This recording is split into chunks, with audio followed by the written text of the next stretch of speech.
Why the eye test is biased. Our minds are so sensitive. Human beings are such cowards to our own panic, yet we go around unaware of this. Let's take a look. Just this one time, humor me for a moment. You may think what I'm about to ask you to do is silly, but it's a quick, simple way to make a valid point. Now, close your eyes. Once closed, what do you see? Make note of it. Now, only open one of them. Keep the other one closed. Now what do you see? What's different? And lastly, close the open eye and open the closed one. What's different now as opposed to when your eyes were both closed or when only the other was open? You can open them both again, by the way. We take this simple yet amazing phenomena of vision for granted without realizing its true purpose, which is to clue us in as to how to go about determining truth. Each eye has its own line of sight, its own partial way of looking at life, able to operate individually on its own and provide an adequate view. But it is when they are used in tandem that you realize how inadequate they are on their own, and that when both perspectives overlap, they form into one seamless, full view. We are all born open-minded, with minds like an open floor plan or day room. No human being was born with the artificial biases that we endure every day in adult society. But we are born with biases. Biases are fundamentally good. They are essential for our survival.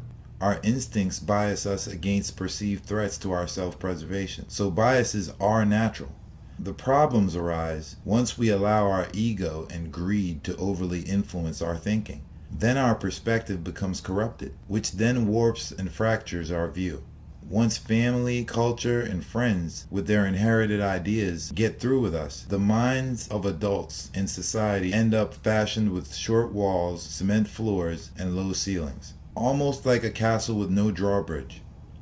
Many of us go around completely unaware of this, completely oblivious that the compulsory, looping person they stubbornly are now, mentally in no way resembles the fully considerate mind we were all born with.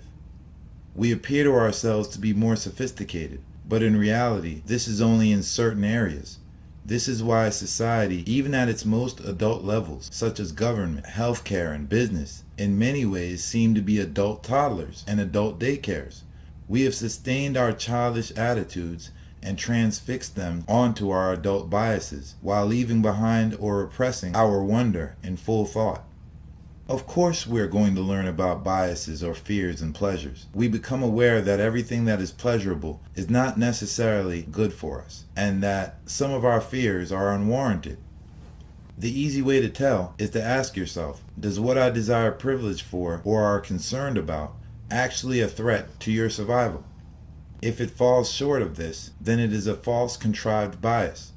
Concepts such as Democrat versus Republican, Christian versus Muslim, Catholic versus Protestant, man versus woman, black versus white, nationality, sex orientation, etc. are synthetic points of contention that are overly embellished due to our developed emotional attachments that have no basis in reality. These are all issues that need to be re-examined, since their sustained presence seems to be more out of privilege or financial gain rather than any validity. But due to our being captive to sentimentality, we defend even our bad ideas in the spirit of a misguided self-preservation. When most people in society are in this mindset, it results in a play-along society, a sitcom of mutual delusion, even if our misbeliefs appear to conflict. Irregardless, the participants are still delusional and psychologically removed from reality, existing only somewhat sentient. It's like we're all walking around with eye patches or blindfolds, or are blind. We have the ability to think beyond our biases and rationalize them to their truth. But due to our unwillingness to engage in such simple exercises, consideration becomes outside of our periphery of consideration.